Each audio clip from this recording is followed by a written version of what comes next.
শনিবার থেকে কলকাতা সহ দক্ষিণবঙ্গে বৃষ্টির পূর্বাভাস দিয়েছে আবহাওয়া দফতর।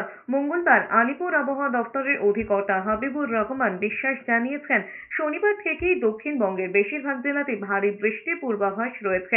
এছাড়াও বুধবার বিক্ষিপ্ত বজ্রবিদ্যুৎ সহ বৃষ্টি হতে পারে দক্ষিণবঙ্গে, তবে পশ্চিমের জেলাগুলিতে বজ্রবিদ্যুৎ সহ বৃষ্টির সম্ভাবনা বেশি। শুক্র থেকে বৃষ্টির পরিমাণ বাড়বে। অন্যদিকে উত্তরবঙ্গের জেলাগুলিতে বুধবার ভারী থেকে অতি ভারী বৃষ্টির সতর্কতা জারি করেছে আবহাওয়া দফতর।